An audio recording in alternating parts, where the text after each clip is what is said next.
para avisar a la gente que está siendo grabado. No saliera, Ah, pero... mira, ya sale, Ya ¿no? sale. Ya lo tenéis. Ahora, vale, ahora. Perfecto, ahora sí. Ahora sale, Vale. ahora sale. Bueno, pues vamos entonces a comenzar. Primero de todo, gracias a todos los que estáis aquí por asistir, que sois bastantes.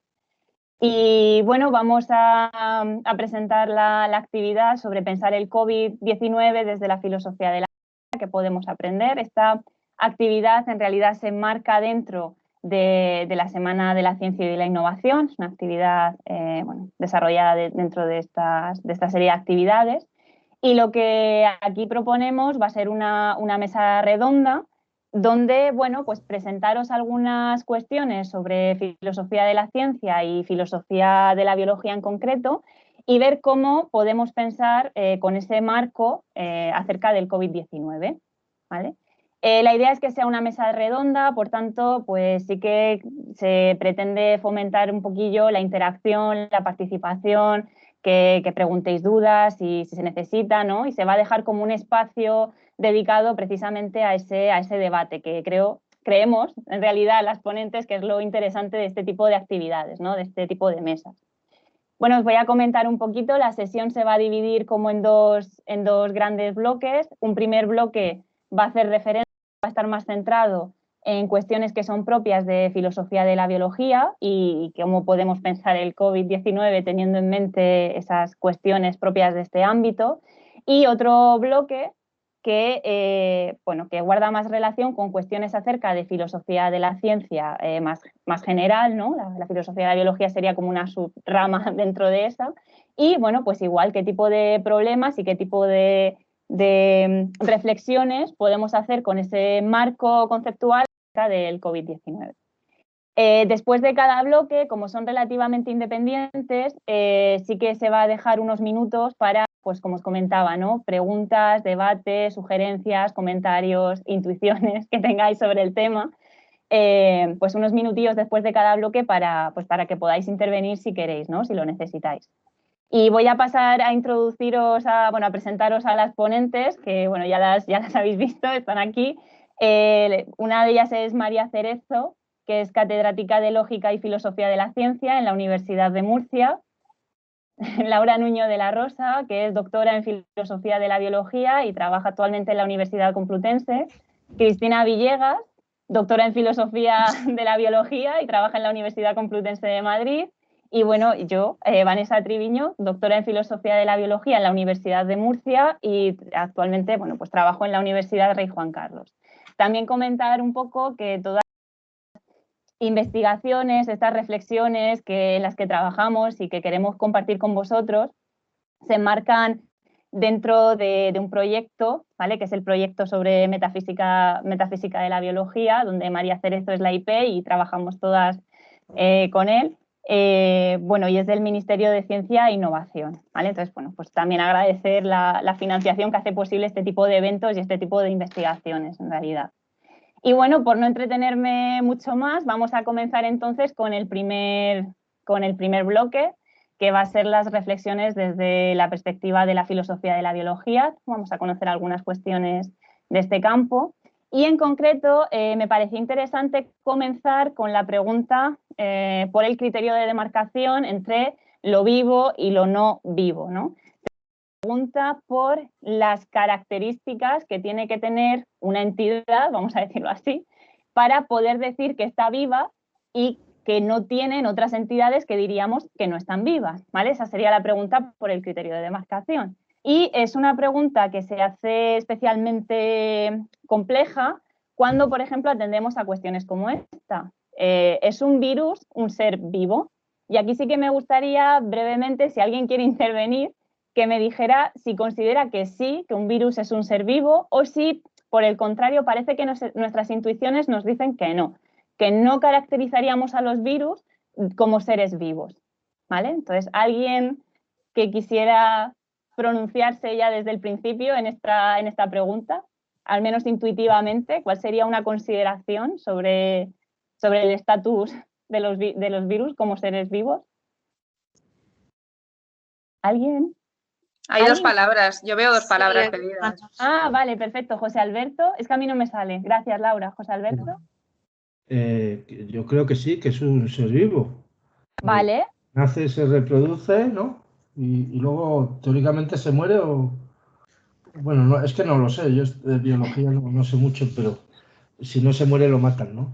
No sé. ¿Vale? Teóricamente se muere y si no muere por sí solo lo matamos, ¿vale? Bueno, es curioso que de hecho la respuesta haya sido que sí, ¿no? ¿Alguien que piense que no, que un virus no es un ser vivo? O sea, que parece que las intuiciones nos llevan a decir que no. Hay varias manos también. Sí, a ver. Está Dale. Olga, Lucía, Andrés, Sí. no sé de las que hay ahí, si quien sea que no, que Sí, quien claro. piense que no, que hable directamente. Yo creo que no, porque, o sea, cumple las funciones vitales de reproducirse y relacionarse con otras células, pero no se nutre en sí mismo, simplemente se dedica a reproducirse a costa de otras células. Vale, vale, digamos que no es independiente, ¿vale? Sí, no es independiente. Vale, he interrumpido a alguien, creo. Vale, sí. Yo pienso que no es un ser vivo porque para hacer ciertas funciones vitales tiene que estar en una célula hospedadora y entonces no es capaz de hacerlo por sí mismo. Vale, perfecto. Y en realidad, esa sería una de las respuestas que yo creo que a lo mejor la mayoría de los que estamos aquí intuitivamente defenderíamos, ¿no? Un virus parece que no puede ser un ser vivo vamos a decir que depende de otras cosas para realizar ciertas funciones. Bueno, pues en realidad esta pregunta, en el ámbito, por lo vivo y por lo no vivo, ¿no? Que es clásica tanto en biología como en filosofía, se está poniendo como muy de relieve con esto del coronavirus. Y de hecho no es raro encontrar noticias o en redes sociales o publicaciones que plantean este tipo de preguntas. ¿Qué sabemos sobre si el coronavirus eso no es un ser vivo? O que puede chocar un poco, ¿no? La gran pregunta sobre el coronavirus es si es un ser vivo o no es un ser vivo, ¿vale? Y como respuesta, precisamente lo que intuitivamente algunos de vosotros ya respondíais. El coronavirus no es un ser vivo, ¿vale? Y los argumentos que se dan a favor de esta respuesta serían muy similares a los que habéis hecho vosotros. Bueno, en realidad no puede ser un ser vivo, necesita de un hospedador o de la célula de un hospedador para realizar ciertas funciones, ¿no? Las que tenéis, el metabolismo, reproducción, y en ese sentido se considera además que los virus marcan precisamente la línea entre lo vivo y lo no vivo, entre la biología, que es lo que se encargaría del estudio de lo vivo, y la química, ¿vale? Como otra disciplina que estudia otra cosa, pero no cosas que estén vivas, ¿vale? Entonces muchos autores sí que consideran que el virus está como en esa intersección, ¿vale? Marca esa diferencia. Y la clave es precisamente lo que se está presuponiendo aquí, que en la medida en que necesita de la célula hospedador para metabolizar y para reproducirse, no tiene el estatus de autonomía que parece que es el estatus propio de todo ser vivo, ¿vale? Todo ser vivo necesita o hace estas funciones, tiene estas características y además las hace por sí solo, ¿vale? Nosotros mismos no tenemos por qué hospedar a nadie para reproducirnos o para metabolizar. Sin embargo, la pregunta que nos podemos plantear es, ¿realmente los organismos o los individuos biológicos incuestionablemente vivos, como pueden ser los animales, las plantas y entre ellos, entre los animales, nosotros, hacemos todas estas funciones de forma totalmente autónoma? Es decir, parece que cuando hablamos del virus tenemos muy claro que no está vivo porque no es autónomo. Entonces, la pregunta es, ¿realmente los organismos que denominamos vivos son totalmente autónomos? ¿Vale? Y esta pregunta es interesante porque la noción de la autonomía se está cuestionando muchísimo porque se está viendo la importancia que tienen los microorganismos a la hora de ayudar a los animales y plantas, lo que se denomina macroorganismo, ¿no? Porque es un organismo bastante mayor, pues las funciones que realizan estos microorganismos en lo que tiene que ver con la reproducción, incluso con la digestión o con la inmunología, ¿vale? Hasta el punto, pues que hay ciertos tipos, hay ciertos animales, como por ejemplo los murciélagos, un tipo de murciélago que se alimenta de sangre y sin embargo no sería capaz de digerir la sangre si no fuera porque tiene una serie de microorganismos específicos que se lo permiten, ¿vale? También, por ejemplo, se está viendo el rol que juegan los microorganismos en algunos insectos, favoreciendo que se puedan reproducir, ¿vale? No es una capacidad que tengan ellos autónomamente, sino que dependen de estos microorganismos para poderse reproducir. Y en el caso de los humanos, pues no es distinto, ¿vale? Necesitamos de un conjunto de microorganismos pues para, por ejemplo, poder hacer la digestión, digerir alimentos, ¿vale? O incluso para tener ciertas respuestas inmunes, ¿vale? A ese conjunto de microorganismos que interaccionan con estos organismos más grandes se le conoce como microbiota, ¿vale? Y dentro de ellas tenemos tanto bacterias como virus. Y de hecho al conjunto de virus que residen en esa microbiota se le conoce como virobiota, ¿vale? Y se están haciendo estudios acerca de cuál es la función de estos virus y entre otras, por ejemplo, previenen inflamaciones en el intestino o evitan ciertas infecciones, ¿no? Porque al ser ya virus residentes, evitan la invasión por parte de otro virus externo patógeno que venga de fuera, ¿no? Es como los estudios que se están haciendo sobre esto. Y tanta es la importancia de esta microbiota en estas interacciones, bueno, pues que se está viendo que el número, os he puesto la cita para que veáis lo curioso que es, ¿no? Que el número de microorganismos que viven en y sobre los humanos supera el número de células somáticas y germinales de un individuo en particular por un factor de 10. Es decir, que tenemos todavía más microbioma, es decir, genoma propio de los microorganismos que genoma propio nuestro, ¿vale? Dado en las células. Y tal es la importancia de estos microorganismos que en el momento en el que haya alguna irregularidad o no funcionan correctamente, pues podemos enfermar, ¿vale? De hecho, muchos casos, por ejemplo, de cólicos o inflamaciones en el intestino están provocados por estas disbiosis, ¿no? Como hay una alteración en el funcionamiento de la microbiota.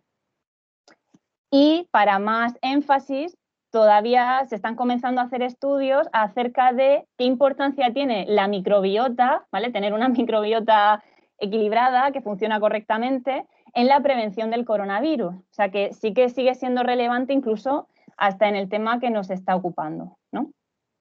Entonces, la idea que nos dice todo esto es que parece que nosotros no somos tan autónomos como nos creemos, ¿vale? Nosotros, que seríamos el prototipo a lo mejor de organismo vivo, no realizamos ni siquiera esas funciones con cierta autonomía, sino que necesitamos la colaboración constante con, en este caso, especies distintas de microorganismos, ¿vale? Y en este sentido, se podría decir que no hay tanta diferencia, ¿vale?, entre la colaboración que necesita un virus cuando hospeda una célula para reproducirse y metabolizar y lo que estamos haciendo nosotros, que necesitamos de todos estos microorganismos para pues realizar este tipo de funciones. Y en este sentido, el filósofo, bueno, hay filósofos de la biología, pero quiero destacar a John Dupré, ¿no?, que ha trabajado explícitamente en este tipo de cuestiones. Señala que el criterio de demarcación entre lo vivo y lo que no está vivo es un criterio cambiante, es un criterio flexible, no hay un punto determinado, ¿no?, concreto en el que tenemos algo no vivo y de repente aparece lo vivo, sino que la clave está precisamente en la colaboración, ¿no? Él considera que la colaboración, la interacción entre microorganismos y macroorganismos es tan fundamental que se puede considerar como un criterio para hablar de lo vivo. Y esto tiene unas implicaciones muy importantes cuando hablamos de los virus y del coronavirus en concreto, porque en realidad lo que está ilustrando es que el virus podría considerarse un ser inerte, es decir, un ser no vivo, que en el momento en el que está aislado, no está integrado, no colabora, no hospeda ninguna célula, ¿vale? Sería un ser inerte, un ser no vivo, pero, diría él, con capacidad para estar vivo. ¿Cuándo está vivo? En el momento en el que hospeda la célula de un hospedador, ¿no?, para reproducirse y para metabolizar. Entonces, en ese sentido, para él el criterio es totalmente flexible. Se puede hablar de que el virus está vivo en un momento concreto y se puede decir que el virus no está vivo en otro momento concreto, siempre utilizando la colaboración como criterio de referencia para esta cuestión, ¿no? O sea, como que el criterio no está tan claro. Y esta idea de los de los microorganismos y el papel que juegan con los macroorganismos y las funciones que les permiten realizar. Ha cuestionado también en biología, ¿no?, y en filosofía de la biología, la idea de individuo biológico. ¿Vale? Normalmente cuando se habla de individuo biológico, el caso, bueno, lo que se nos viene a la mente son animales, plantas, ¿no? Pues un perro, un gato, un caballo, una persona, son ejemplos clásicos de lo que es un individuo biológico. ¿Qué es lo que pasa? Que ahora se está viendo que no solo tenemos ese individuo, ese organismo, ¿no?, sino que tenemos al organismo con una interacción muy grande con otra serie de microorganismos que se relacionan con él. Y eso es lo que ha llevado a algunos autores a plantear, es la idea de que, bueno, pues el individuo biológico no es el organismo clásico que tenemos en mente, sino el holobionte, es decir, la suma de ese organismo más el conjunto de microbiota, microorganismos que interaccionan con él, ¿vale? Esta idea del holobionte, que ha generado mucho debate, por lo que os comento, ¿no?, porque parece que estamos hablando de un nuevo individuo biológico, es rechazada por algunos autores que considerarían que en realidad, de la misma forma que no consideramos que un elefante y el pájaro que lo desparasita, ¿no?, que tiene una relación simbiótica con él, no decimos que forma un individuo solo, el individuo pájaro-elefante, sino que hay dos, el pájaro por un lado y el elefante por el otro. Pues para estos autores el caso de los holobiontes sería algo análogo, ¿no? No hay un individuo biológico nuevo, sino que lo que tengo es, bueno, microorganismos que interaccionan con un macroorganismo, pero no es nada nuevo, distinto, ¿vale? Entonces, bueno, pues esta sería una de las problemáticas que se plantean en torno a esta interacción con los microorganismos. Y otra de las problemáticas sería también preguntarse, ¿no?, por qué hay ciertos virus que sí que están residentes, que forman parte de la virobiota que tenemos, y sin embargo, bueno, y son aceptados por nuestro organismo, por supuesto, y sin embargo hay otros virus que se consideran patógenos y que generan o activan un rechazo, una reacción inmune por parte del organismo, ¿no?, cuando este patógeno intenta entrar. Entonces, digamos que las preguntas que se plantean aquí, ¿no?, en las que me interesaría que a lo mejor en el debate intervinierais y participarais, sería, bueno, pues ver primero si este criterio de colaboración, esta idea de que hay flexibilidad entre lo que está vivo y lo que no está vivo, os convence, si sería un buen criterio, si os parece interesante. Otra idea sería esto de si en realidad tenemos un individuo o algo distinto cuando hablamos de holobionte o no, tenemos un organismo y otros que interaccionan con él, pero eso no es nada nuevo, ¿vale? No crea nada nuevo. Y esta otra idea, ¿no?, de por qué tenemos en realidad virus que residen y que no rechazamos, y otros virus que aparecen como algo patógeno y que generan una respuesta por parte del organismo. ¿Vale? Serían como esas tres preguntas sobre las que me interesaría a lo mejor que pensáramos un poquito. Y le voy a dar paso ahora entonces a María Cerezo, que va a continuar a partir de aquí. Muchas gracias. ¿Se me oye bien? Sí. Vale, perfecto. Vale, pues yo comienzo agradeciendo a Vanessa que me haya invitado a esta mesa redonda de la Semana de la Ciencia organizada por la Universidad Rey Juan Carlos, pues porque me parece un tema interesantísimo, el tema del coronavirus y de la enfermedad COVID-19, teniendo en cuenta el contexto social que estamos presenciando ahora, ¿no? No deja de ser curioso, ¿no?, que los filósofos tengamos algo que decir, tengamos alguna reflexión, alguna consideración que aportar desde distintas perspectivas de la filosofía, ¿no? Aquí lo estamos haciendo desde la filosofía de la biología, pero por supuesto hay unos grandes debates contemporáneos acerca de cuestiones prácticas, ¿no? Cuestiones más prácticas o cuestiones más sociales, ¿no?, que por razones de la investigación que nosotros hacemos no son las que atendemos, pero que tienen también mucho interés y que yo quería de alguna manera señalar, ¿no?, como cuestiones claras de relación del coronavirus con la filosofía.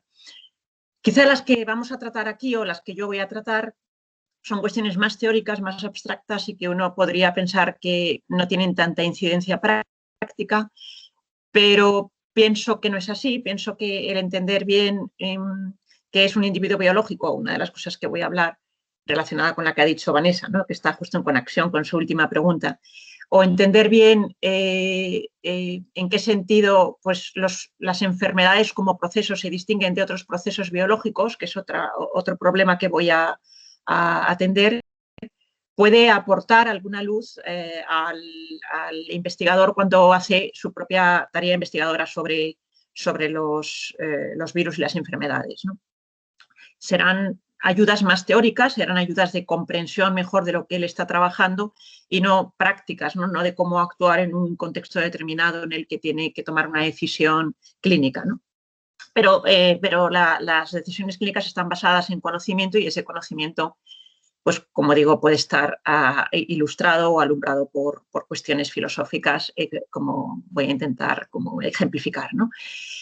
Quería primero decir dónde nos vamos a instalar. Yo voy a hablar de metafísica de la biología, el proyecto que Vanessa ha señalado al principio, ¿no? De interacciones entre metafísica y biología. Entonces, la filosofía de la biología podríamos decir que tiene como dos vertientes grandes, que son, por un lado, la epistemología de la biología, que atiende a cuestiones metodológicas, cómo conocemos los seres vivos, cómo explicamos fenómenos biológicos, es decir, cómo es nuestro conocimiento de esa realidad que constituye la vida. Y luego hay otras cuestiones que son de metafísica de la biología, que son cuestiones acerca de lo que son los seres vivos, no tanto acerca de cómo los conocemos, sino de lo que son, ¿no? Y ahí hay cuestiones que se plantean como son su identidad, su individualidad, su existencia en el tiempo y en el espacio, su persistencia, es decir, cuando siguen siendo los mismos seres vivos aunque se hayan dado muchos cambios en ellos, ¿no? Como por ejemplo ocurre en ejemplos clásicos de metamorfosis, en mariposas, etcétera, ¿no? Entonces, todos estos problemas que son un poco más metafísicos parecen a primera vista que podrían estar algo lejanos del tema del coronavirus y COVID-19, pero yo creo que hay dos cuestiones. Vanessa, la siguiente, creo que tienes que pasarla tú, ¿no? Siguiente diapositiva. Creo que hay dos cuestiones, gracias. Hay dos cuestiones claras que tienen relación. Por un lado está la cuestión de la individualidad biológica como individualidad fisiológica o funcional y en particular inmunológica, ¿no? Esto está relacionado con la pregunta que ha dejado planteada Vanessa al final de su intervención. Y en segundo lugar, ¿en qué sentido las enfermedades como procesos tienen o no tienen un carácter teleológico, ¿no? Llamamos carácter teleológico de un proceso a su orientación a un fin. Y a su orientación hacia un fin, hacia un estado final de ese proceso. Y esta teleología de los procesos se puede dar en distintos modos que explicaré después, ¿no? Siguiente, Vanessa.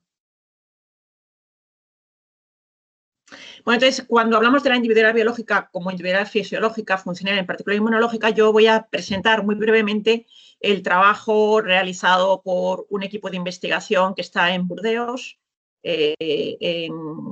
dirigido por Tomás Prado y Mal Lemoine, y en particular el trabajo de Tomás Prado en estos dos libros que tenéis aquí, The Limits of the Self, de 2012, y otro más reciente, de Philosophy of Immunology, del año 2020, ¿no? Entonces, Prado es esta persona que veis aquí agachada, veis dos agachados, ellos dos son Tomás Prado y Maël Lemoine, y Prado es el que no tiene gafas, Maël es el que tiene gafas, ¿no? Maël es filósofo de la medicina y Prado es filósofo de la biología, y ambos han constituido un equipo de investigación con el que aparecen en la fotografía para trabajar sobre estas cuestiones, ¿no? de filosofía propiamente de la inmunología. Siguiente, Vanessa.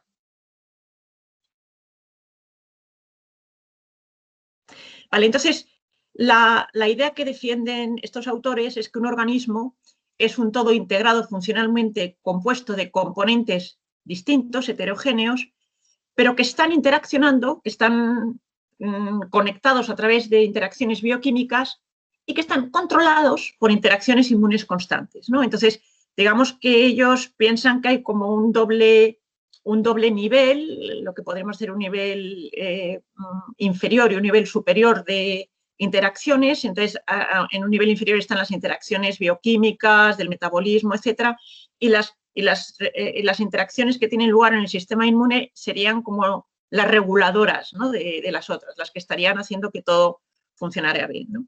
Y lo que es interesante es que este criterio de inmunidad, o que ellos ofrecen un criterio de inmunidad para defender lo que es un individuo biológico, de manera que la frontera que establece y mantiene el sistema inmune es la frontera del organismo.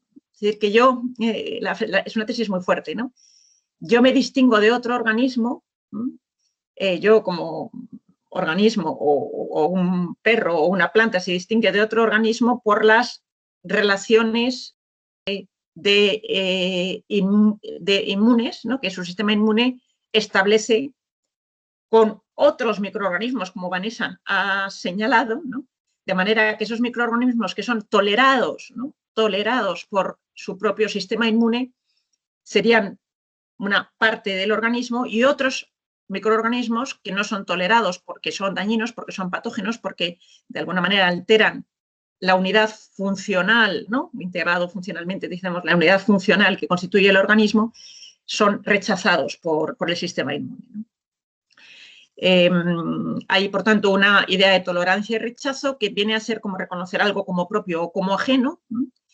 Y el sistema inmune es, por tanto, responsable de la identidad diacrónica temporal del organismo, es decir, de cómo un organismo a través de sus cambios sigue siendo el mismo organismo, y también responsable de la identidad sincrónica o espacial del organismo, es decir, de en un momento determinado del tiempo, no a través de una extensión de tiempo, sino en un momento determinado del tiempo, qué partes constituyen ese organismo y qué partes no, ¿no?, que es ajeno al organismo y que forma parte de él. Y entonces el sistema inmune sería como el criterio de identidad y de individualidad, ¿no?, como me distingo yo de otros organismos, ¿no? Es una tesis muy interesante y muy fuerte, y que creo que tiene mucha relación con lo que estamos viendo en el coronavirus. Siguiente, Vanessa.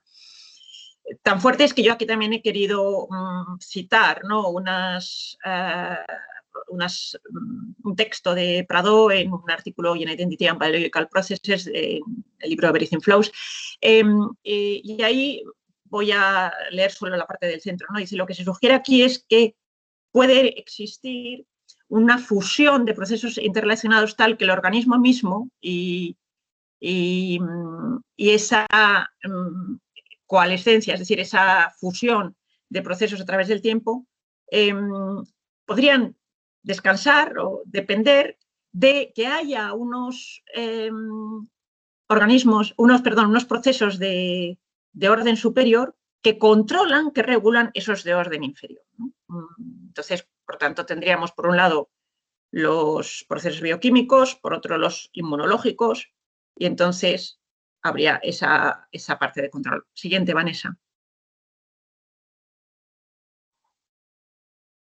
Entonces, ¿qué pasa ahora con el COVID, ¿no? Entonces, yo aquí un poco presento hay muchos trabajos, ¿no?, pero presento uno de los trabajos recientes que ha habido sobre este tema, y en concreto en Nature Reviews, en Immunology, muy reciente, de junio, tenemos este artículo que se titula La Trinidad de la inmunidad, inflamación, intervención. Siguiente, Vanessa. Entonces, en este artículo nosotros lo que vemos es que hay a la derecha, lo que pueden ver es como una respuesta del sistema inmune, que sería una respuesta adecuada, sana, y una respuesta disfuncional del sistema inmune, en donde lo que ocurre es que hay una excesiva reacción del sistema inmune, ¿no? Hay lo que se llama una tormenta sistémica de citoquinas, hay una excesiva infiltración de monocitos, de células T, que son todo células propias del sistema inmune que deberían, de alguna manera, hacer una función de defensa, como la que se indica en la tercera parte, ¿no?, en la que las células infectadas son retiradas, ¿no?, para evitar que el virus se siga reproduciendo. Y, sin embargo, lo que hay es una respuesta excesiva, ¿no?, una respuesta excesiva del sistema inmune, de manera que de alguna manera se genera como una especie de enfermedad autoinmune, ¿no? En la que el organismo a través del sistema inmune termina atacándose a sí mismo. Siguiente, por favor, Vanessa. Quiero ir acabando. Entonces, esto plantea distintas cuestiones, yo las dejo aquí planteadas, ¿no? O sea, ¿qué indica esta respuesta errónea del sistema inmune en el caso del COVID para el criterio de identidad que hemos presentado filosófico antes, ¿no? Por un lado, es claro que hay menor autonomía y para restaurar el estado funcional del organismo es necesario que se recupere la respuesta inmune, pero por otro lado no está claro que el organismo sea distinto. O sea, por mucho que tengamos a un organismo que depende de un ventilador, ¿no? O que en realidad algunas de las funciones fisiológicas que están teniendo lugar como consecuencia de que el sistema inmune no está fallando, están siendo asistidos. Parece contraintuitivo, no parece del todo claro que ese individuo sea distinto al individuo que teníamos pues, un mes antes de contraer la infección, ¿no? Y por otro lado, si el sistema inmune es regulador, ¿cómo puede mantenerse integrado el organismo cuando no ejerce su función, ¿no? O sea, si parece... O sea, el punto sería si no se le está pidiendo al sistema inmune con esa idea de que es como el regulador y, por tanto, integrador de todos los procesos, si no se le está pidiendo demasiado, porque entonces no podríamos explicar cómo es que sigue integrado hasta cierto punto el organismo cuando el sistema inmune está actuando en contra de lo que tendría que hacer. Siguiente, por favor. Paso a los procesos, a que voy a ser más breve. Simplemente quería presentar otro ejemplo, ¿no? Puesto que yo estoy presentando ejemplos de... Ya veis que mi parte está siendo más filosófica, ¿no? Que la de Vanessa. Estoy intentando que aparezca un poco lo que aportamos los filósofos. Entonces, os defino 3 tipos de procesos teleológicos. Los procesos que yo llamo TEFIN. Son procesos para los cuales existe un estado tal que en condiciones normales todas las transiciones de ese proceso terminan en ese estado. O se puede decir que el proceso se completa en ese estado, ¿no?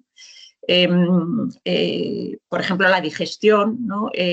Da lugar a un determinado estado final en la que se ha, de alguna manera, hecho que las distintas, la nutrición que hemos tomado se descomponga y se hagan unos procesos por los cuales se genera energía y eso vaya a las distintas células, ¿no? O todavía más claramente los procesos de desarrollo y los subprocesos de desarrollo, ¿no? Llamamos teleológicos automantenidos al hecho de que esos procesos que llamamos de fin, ¿no? Que tienen un fin, se automantengan, es decir, que sean robustos, que ante distintas perturbaciones pues puedan volver al camino que tenían, a la trayectoria que tenían y no sea accidentalmente que el proceso va yendo de cualquier manera, ¿no? Que hay una regulación que lo mantiene constantemente volviendo a la trayectoria cuando el proceso no tiene como alguna incidencia, ¿no? Y también tenemos la T-funcionalidad, que decimos que un proceso es T-funcional si hay un sistema u otro proceso, no este mismo proceso, para el cual el estado final de P es funcional, ¿no? O sea, que nosotros tendríamos, por ejemplo, que cuando se forma el corazón en el desarrollo de un organismo, el estado final del proceso de formación del corazón, ¿no? Ese estado final, que es un estado T-fin, o sea, que es un proceso T-fin que ha dado lugar a ese estado final y está automantenido, pues ese estado final tiene una función, ¿no? El corazón, bombear la sangre para todo el organismo. Entonces, siguiente forma, por favor, Vanessa. Entonces, yo creo que esto se puede aplicar muy bien a las enfermedades. Yo quería aquí hacer una comparación entre cáncer y COVID muy por encima, ¿no? Pero realmente lo que yo he trabajado en un trabajo es el tema del cáncer y un poco la idea que quería aquí sugerir para debate es que ocurre con el caso de otras enfermedades, ¿no? No cualquiera, ¿no? El COVID sería un ejemplo, pero cualquiera de ellas. Entonces, en el caso del cáncer tenemos un proceso que es el cáncer y unos subprocesos que son la proliferación celular, la heterogenización, o sea, el hecho de que las células pierdan su identidad diferenciada y se vayan como constituyendo en células anómalas, y la invasión o metástasis, ¿no? El hecho de que esas células cancerígenas migren a lo largo del cuerpo y puedan instalarse en otros espacios, ¿no? En los tres casos tenemos un estado final, el aumento del número de células, la inestabilidad y diversidad de células y la ocupación espacial serían los estados finales, y hay un automantenimiento que no me detengo a explicar, de cómo hay una interdependencia de subprocesos que permite que eso realmente, esos procesos de heterogenización, proliferación e invasión continúen, ¿no? Pero la cuestión que se plantea es si son funcionales esos estados finales. Uno podría decir que el que las células aumenten en el cáncer es funcional para el crecimiento tumoral y para la invasión. También podríamos decir que la heterogenización hasta cierto punto también es funcional para la invasión, pero no parece claro que tenga sentido decir que la invasión tiene una función, ¿no? Que tiene una función biológica para el organismo, el que haya una metástasis aquí o en otro lado, ¿no? En distintos órganos del organismo. Y además, que si lo aplicamos al cáncer, yo no veo claro cuál sería el estado final, no veo cuál sería su automantenimiento y, por supuesto, no veo claro cuál sería la funcionalidad del estado final del cáncer, ¿no? El COVID-19 presenta, a mí me gustaría como aplicarlo también a este caso, podríamos decir que el estado final es una extensión espacial de la infección del virus, o sea, que ocupe más espacio a través de esa reproducción en las células en las que se va hospedando. Y podríamos decir que hay unas relaciones de interdependencia que mantienen ese proceso, precisamente que los fallos del sistema inmune lo mantienen, ¿no? Mantienen ese proceso de infección, ¿no? Pues o al revés, lo consiguen superarlo, ¿no?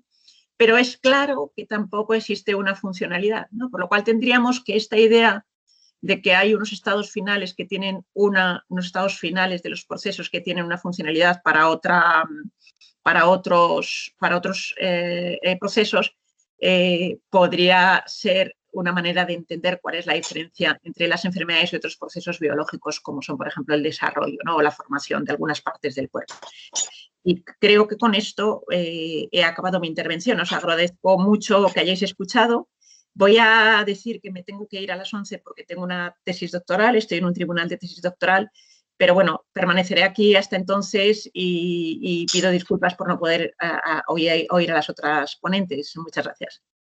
Pues gracias, María, por la intervención y bueno, como he comentado al principio, sí que se va a abrir ahora como unos minutos, ¿no? Unos 10 minutos, si es necesario, ¿no? De debate para que podáis intervenir, para que podáis, bueno, preguntar cosas que a lo mejor no han quedado claras o en las que se quiera ahondar. O incluso pues contribuir o plantear vuestras propias opiniones o ideas sobre los temas, ¿no? Que siempre esto incita un poco a pensar, y ya que tenemos un caso tan concreto como el del COVID, ¿no? Que todos más o menos ya conocemos o podemos pensar sobre él, pues si hay alguien que quiera intervenir, aportar algo, colaborar, preguntar, tanto bueno, en las cuestiones sobre teleología y finalidad, que sí que me han parecido interesantes, como en el problema inicial, ¿no? Que planteaba María a colación del que yo comentaba sobre los criterios de individuación biológica, ¿no? Si en realidad hay algún criterio, como podría ser el sistema inmune, por ejemplo, para determinar dónde empieza ya un individuo biológico y dónde no, ¿no? Siendo incluso a lo mejor ese criterio el que indicaría por qué hay algunos virus que sí que se aceptan como tal, ¿no? Están aceptados por el sistema inmune y no generan rechazo, mientras que otros no, ¿vale? Producen una respuesta del sistema para evitarlos, ¿no? Entonces, pues si alguien quiere intervenir, ahora es el momento. Hay, sí, Laura. hay varias manos. Sí. Ah, vale, perfecto. Eso iba a decir, que hay manos levantadas, no sé si lo puedes ver. Vale, no Sí, las veo, pero bueno, pues si queréis hablar directamente. Mira, Si Olga, no Alonso, Olga Alonso, Lucía Andrés y José Alberto Barja, les veo yo aquí como... Vale, sí. pues si queréis hacer alguna intervención en este sentido. Si no, dale, igual les damos paso, pero es por orden, ¿no? José Alberto, a ver, a mí me aparece primero. Vale, José Alberto. A lo mejor es de una...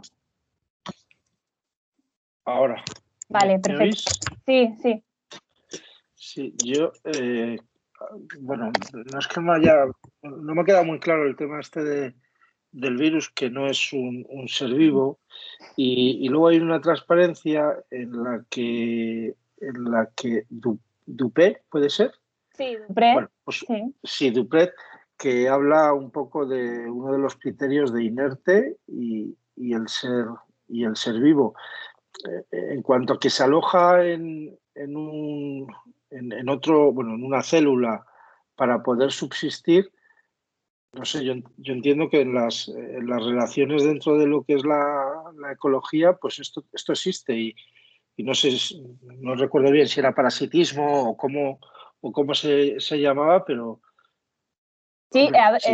José Alberto, lo que pasa, o sea, genial lo que estás trayendo a colación. Lo que pasa, yo te diría que tu forma de verlo, que yo la comparto en realidad, es como no es como lo normal. De hecho, lo que has dicho antes que era que no entendías, ¿no? Por qué no se consideraba que era un ser vivo, porque tenía que hospedar una célula, es que precisamente esta es la razón por la que se considera que los virus no son seres vivos, ¿no? Porque por sí mismos no pueden realizar estas funciones, sino que necesitan hospedar una célula. Esta idea de que necesitan de un recurso adicional para poder realizar funciones que en principio, ¿vale? Se asumía que cualquier ser vivo podía realizar de forma autónoma por sí mismo, ¿vale?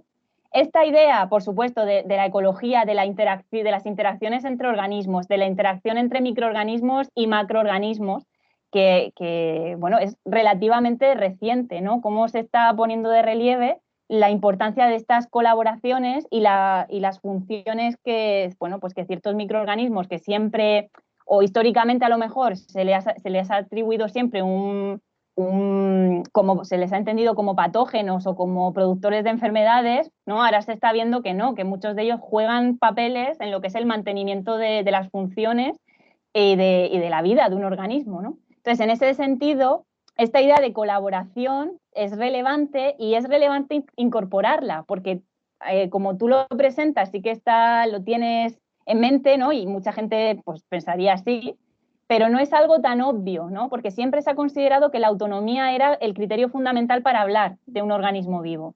De hecho, fíjate, bueno, te iba a decir, fíjate si no es obvio, ¿no? Que está generando todo este problema de lo que tú planteas, de las relaciones simbióticas, ¿no? Cómo si lo que tenemos aquí no son meras relaciones simbióticas, como puede ser la del pájaro con el elefante cuando lo desparasita, o si en realidad todo esto es otra cosa distinta, estamos hablando de un tipo de relación simbiótica tan estrecha hasta el punto de que ciertas funciones como el desarrollo de la placenta en mamíferos dependa de esa microbiota que hay en el organismo, ¿no? O lo importante que es, por ejemplo, que una mujer dé a luz de forma natural para garantizar que el bebé recibe pues la microbiota que necesita, ¿no? Para su desarrollo y para ciertas funciones, ¿no?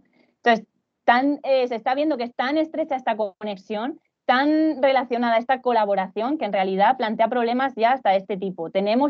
Podemos decir que tenemos ya un individuo biológico totalmente distinto a como lo habíamos pensado hasta el momento, que era precisamente como algo autónomo que hace las cosas por sí mismo. O sea, tenemos que hablar ya de holobionte como una cosa distinta, ¿vale? Un nuevo tipo de individuo biológico. Esa sería este sería el debate. Lo que quiero decir es que tú ya te estás situando precisamente en esta postura que acepta sin problemas, donde yo me encontraría también, que esta colaboración se da, que es relevante y que tenemos individuos biológicos precisamente en base a la importancia de estas colaboraciones. Claro, es que lo que se plantea es súper profundo. Yo hasta donde llego es esas relaciones y ya está. Estoy aquí escuchando muy atento y nada, muy interesante todo. Perfecto, Bueno, el virus no es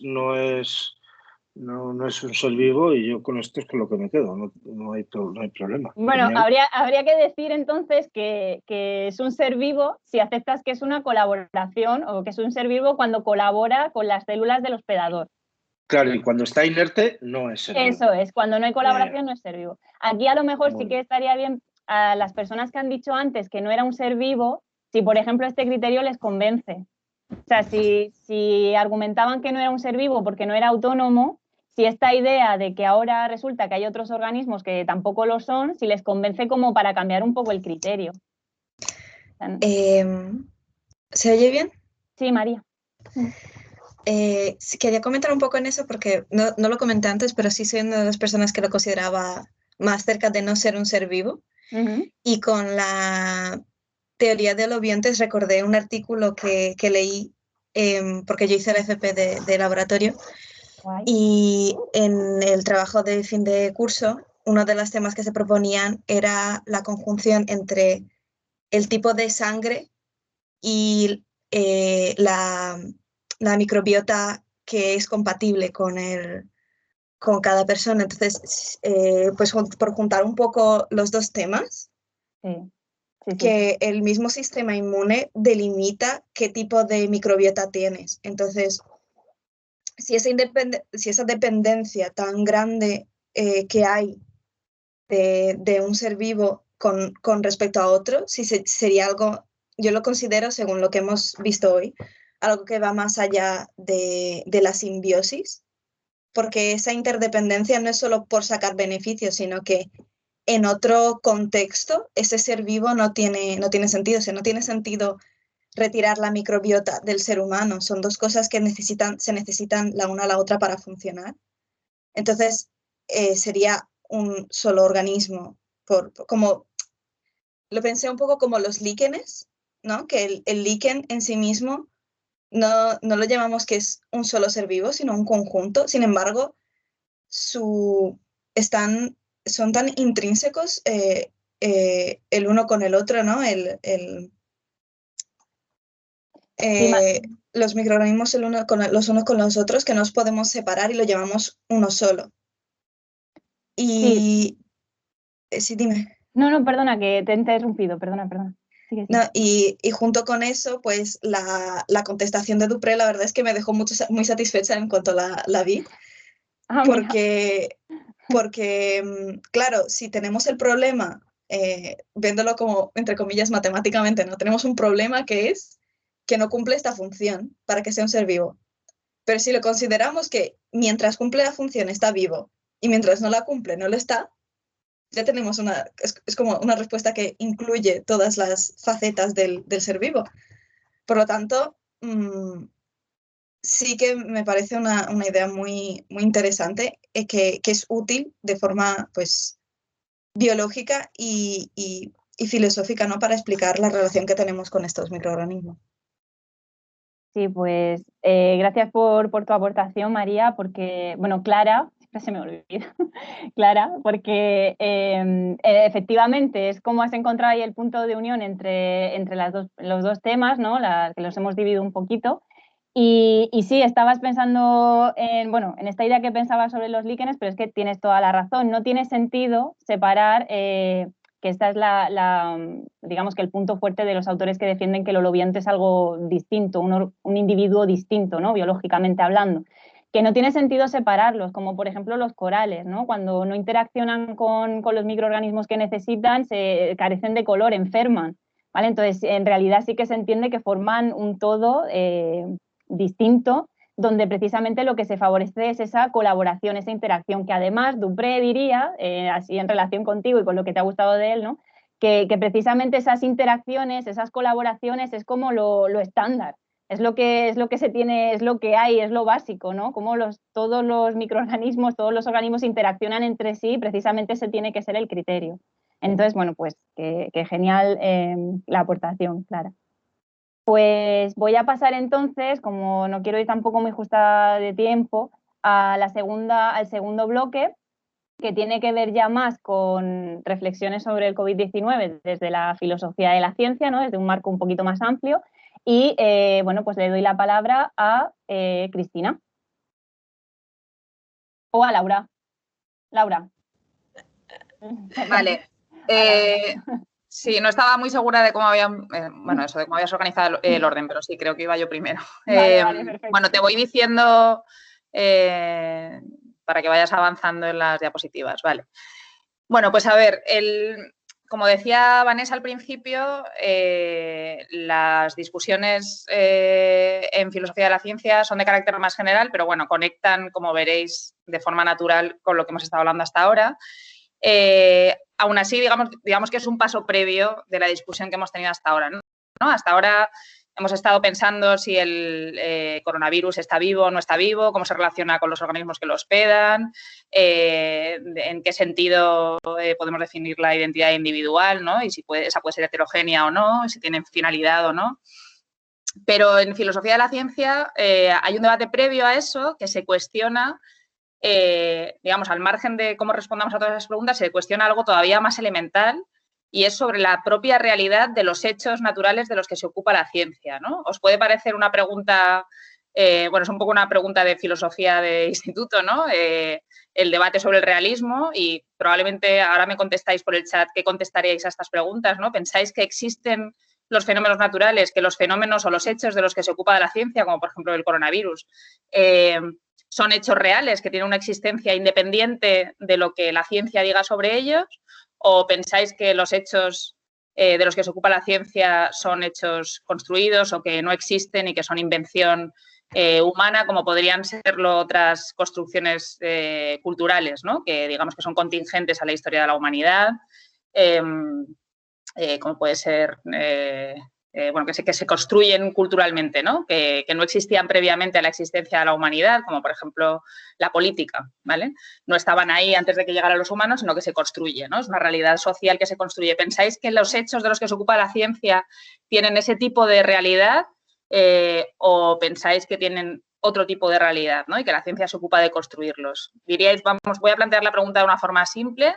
¿Creéis que existen los fenómenos naturales como el coronavirus, independientemente de lo que la ciencia diga sobre ellos? Contestadme en el chat sí o no, y así vemos un poco cuáles son vuestras intuiciones iniciales sobre este debate sobre realismo, antirrealismo. Venga, animaros a responder por el chat. Perdona, ¿Sí o Laura, no? ¿puedes repetir la pregunta? Sí, ¿creéis que existen los hechos de los que se ocupa la ciencia, como el coronavirus, existen independientemente de lo que digan los científicos, en este caso los virólogos o los biólogos sobre ellos, o no? ¿Sí o no? ¿Se entiende la pregunta? No sé si me estáis escuchando. Si no, continúo. Vale. Sí, José Alberto contesta que sí, el resto, que es simplemente para ver vuestra intuición inicial al respecto.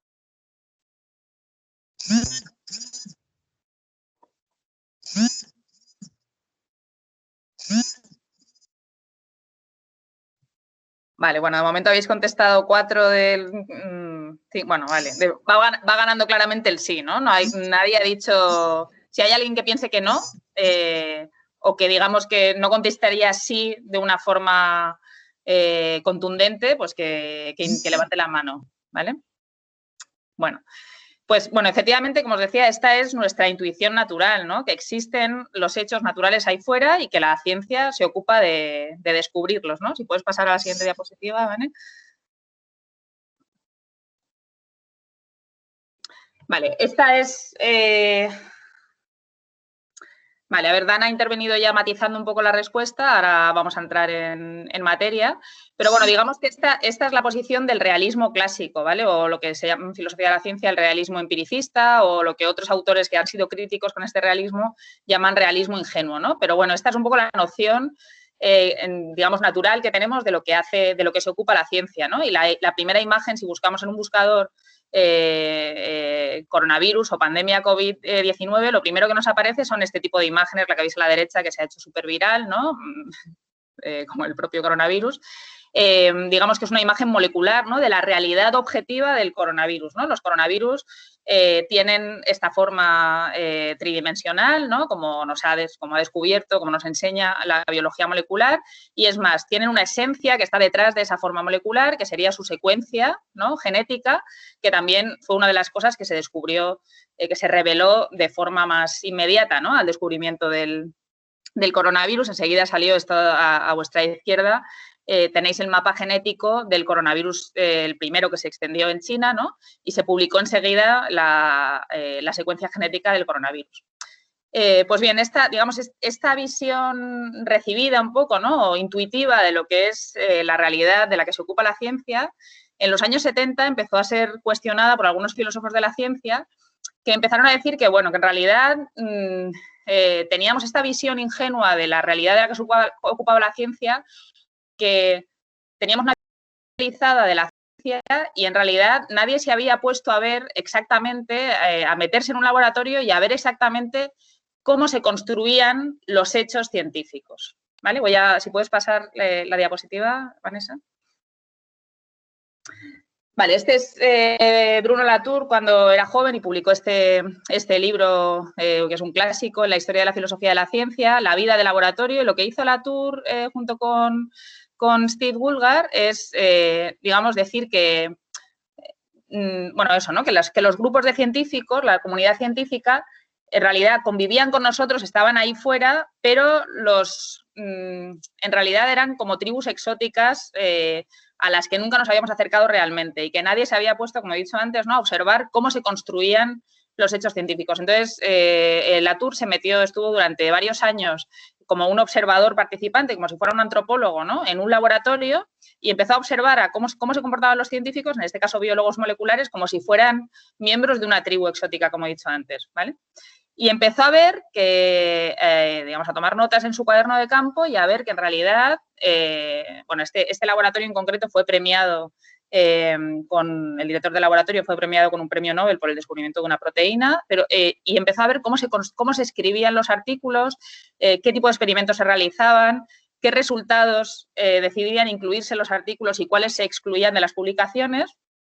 Y en este libro argumenta que había un montón de resultados que contradecían la hipótesis del grupo que decidían excluirse del argumento, ¿no? De la hipótesis que luego resultó publicada y ganadora de un premio Nobel. Y que las decisiones por las que se decidían incluir algunos hechos y excluir otras, en realidad eran decisiones convencionales y que los hechos científicos se construían tanto como los hechos culturales, ¿no? Aquí os he seleccionado una cita en donde dice Latour: los factores sociales se consideran como determinantes en la construcción de los hechos, o sea que la ciencia no descubre los hechos, sino que los genera, los construye, y no tanto de las teorías, ¿vale? Y no como meros causantes de ciertas creencias. Bueno, ahora voy a poner un ejemplo que creo que refleja muy bien la posición de Latour en esta época. Si pasas la diapositiva, Vanessa.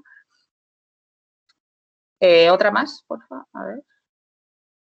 No sé dónde creía que estaba... Bueno, es que la he metido después y seguramente tienes una... Vale, vete para atrás. No avances. No, es que la he añadido después durante la sesión y entonces probablemente no tienes la versión actualizada, la que estás compartiendo. No pasa nada, hago la pregunta. Espera, no, lo hago en un momento, ¿no? Espera un momento. Vale, es que no me quiero comer mucho el tiempo, da igual, puedo hacer la pregunta si... Bueno, la diapositiva que ahora aparecerá era es un ejemplo que utiliza Latour para ilustrar su posición y es sobre la muerte de Tutankamón, ¿vale? Y él se pregunta, bueno, dice, ¿qué os resultaría, ¿no? Le pregunta al lector en uno de sus libros, ¿qué os resultaría más sorprendente? ¿Que os dijesen que Tutankamón murió de tuberculosis o que os dijesen que Tutankamón... Ahí está Gracias, Vanessa. Que os dijesen que Tutankamón murió de tuberculosis o que murió por el disparo de una ametralladora. ¿Qué contestaríais a esa pregunta? ¿Qué, la A o la B? ¿Cuál os parece más sorprendente? La B, dice José Alberto, el resto, la B obviamente no. Bueno, pues efectivamente él pone este ejemplo, ¿no? Para decir, bueno, la respuesta que a todos nos parece obvia es la B, ¿no? Es sorprendente que nos digan que Tutankamón en Egipto, en el antiguo Egipto, murió por el disparo de una ametralladora, puesto que no existían ametralladoras en aquella época, ¿no? La ametralladora se construyó, se inventó, ¿no? Se generó después, mucho después en la historia, ¿vale? Sin embargo, dice Latour, yo defiendo que las dos respuestas son igual de sorprendentes, porque la tuberculosis, dice Latour, la tuberculosis no se había descubierto tampoco en el antiguo Egipto, no se había inventado, dice él, en el antiguo Egipto. Según Latour, tan construida es la tuberculosis como la ametralladora. Nos puede parecer muy sorprendente esta respuesta, pero pensemos que, por ejemplo, la teoría de la gravedad en mecánica clásica está superada por la teoría de la relatividad, ¿vale? Tenemos una teoría en la actualidad que convierte la supuesta fuerza de la gravedad en, digamos, la traduce al marco de la teoría de la relatividad. Hoy en día en física ya no se cree que existe una fuerza que se llama gravedad, ¿no? Los objetos caen por la deformación del espacio-tiempo y no existe una fuerza, como pensaba Newton que existía, que hace que las cosas caigan, ¿vale? Luego, por ejemplo, si decimos, ¿no? Si en la época de Newton se hubiera dicho que alguien, o anterior a Newton se hubiera dicho que alguien había muerto porque se había caído de bueno, digamos en la actualidad de un tercer piso, pues diría Latour, efectivamente, desde la perspectiva actual, no podríamos decir que esa persona ha muerto por el efecto de la fuerza de la gravedad. Ha muerto por el efecto de la deformación del espacio-tiempo, porque la gravedad fue un hecho, en tanto que fuerza, fue un hecho construido en un momento histórico determinado y hoy lo explicamos en otro marco teórico, ¿no? En el marco de una teoría distinta. Por lo tanto, es tan construida la gravedad, o en este caso la tuberculosis, como obviamente en un sentido distinto, ¿no? No se construye igual una ametralladora que un hecho científico, pero los dos son son productos culturales. Lucía, sí, que veo que tienes la mano levantada. Nada, que esto realmente se me está haciendo bastante similar a las teorías de Wittgenstein, un filósofo que hablaba sobre que el límite del mundo venía dado también por las palabras. Entonces, en ese sentido, si bien es cierto que yo sé que considero que la explicación que estás dando de que, bueno, se puede considerar perfectamente un constructo científico, sé que es cierto que es lo que estaban diciendo algunos de mis compañeros sobre que al final realmente son hechos, o sea, son sucesos que ya existen de por sí, independientemente de que después se les diese un nombre o se les diese la aplicación teórica. Claro, pero digamos que lo que cuestiona Latour es precisamente el hecho científico, no lo que hay ahí detrás, ¿vale? No lo que hay ahí detrás, que se supone que las palabras se refieren a cosas, ¿no? Sí. Efectivamente, es una cuestión de cómo se relacionan las palabras con cosas, ¿no? Pero de lo que habla Latour es de la palabra en sí, que la palabra, lo que harían las palabras es agrupar unas cosas y no otras, ¿vale? Cuando él se mete en el laboratorio de los biólogos moleculares, lo que dice es por qué hay unos hechos que se agrupan bajo un nombre concreto, por ejemplo, el de una proteína determinada, y otros no, ¿vale? Los hechos obviamente están ahí detrás, pero los hechos científicos son la agrupación de una serie de hechos que deciden agruparse en ciertas categorías, ¿vale? Es decir, por ejemplo, el hecho de que las cosas caigan se deciden agrupar bajo la categoría de fuerza, agrupar desde un punto de vista explicativo bajo la categoría de fuerza de la gravedad, ¿vale? Y es esa agrupación, efectivamente, lingüística, ¿no? El que decidamos darle un nombre a ese conjunto de hechos, lo que, según Latour, es una construcción cultural, ¿vale? Yo no estoy defendiendo la postura de Latour, os estoy, digamos, introduciendo a que simplemente os replanteéis críticamente que lo que puede parecer muy evidente al principio, ¿no? Sobre la realidad de los hechos, en realidad puede no ser tan evidente, ¿vale? Pero bueno, voy a avanzar para que veáis también hasta dónde nos lleva esto, ¿vale? Latour, un día, después de dar una charla, después de haber publicado este libro y de haber defendido la realidad construida de los hechos naturales, un día se le acercó un activista defensor del cambio climático y le preguntó si él creía la realidad de los hechos, si creía que las cosas existían al margen de lo que había defendido de su postura constructivista, porque le parecía que sus argumentos le estaban dando armas a las teorías negacionistas, ¿vale? Sobre el cambio climático. Y Latour se dio cuenta de que efectivamente, digamos, si llevamos al extremo este argumento sobre la realidad construida de los hechos, se puede volver en contra de la ciencia misma, ¿vale? Y puede llevarnos a cuestionar la totalidad de la ciencia como una actividad que se ocupa de irrealidades, ¿no? Y que haya gente que niegue los hechos mismos de los que se ocupa la ciencia, en concreto el del cambio climático, que es el que más le ha preocupado en los últimos años, ¿vale? Entonces, bueno, aquí os he puesto dos... a ver... bueno, os había puesto dos fotografías, creo que esta es la imagen, ¿no, Vanessa? O la siguiente, la del texto, no sé cuál. Espera, ¿quieres la del texto? Sí, bueno, me da lo mismo. Vale, sí. Vale. Vale, pues aquí tenéis una manifestación de negacionistas del cambio climático, ¿no? Y he escogido una cita de una autora que tiene un libro al respecto, donde dice, bueno, si el 98% de la comunidad científica dice que existe el cambio climático, pero encuentras a 5 que defienden que no, mucha gente piensa que en realidad hay un 50% de posibilidades de que una de las dos posturas sea la correcta.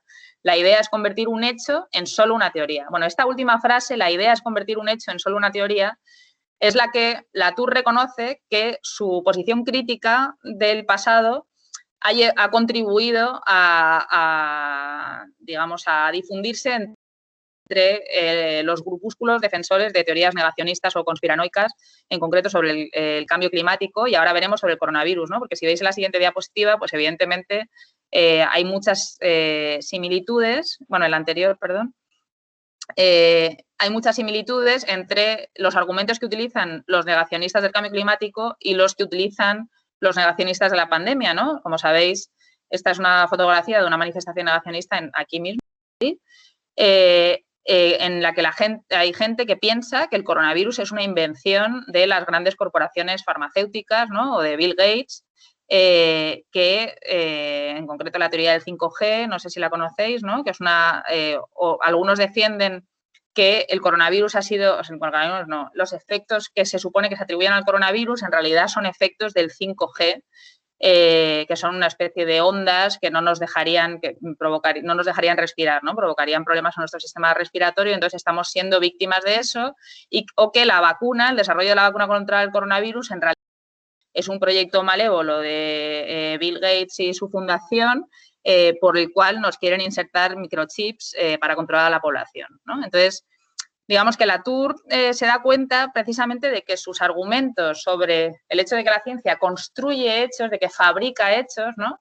Se ha interpretado como que la ciencia se inventa hechos y que no hay ninguna realidad detrás, o que no hay forma de comprobar, y esto va a enlazar con la charla de Cristina, que no hay forma de comprobar que los hechos de los que se ocupa la ciencia son reales. Vale, si pasamos a la siguiente diapositiva.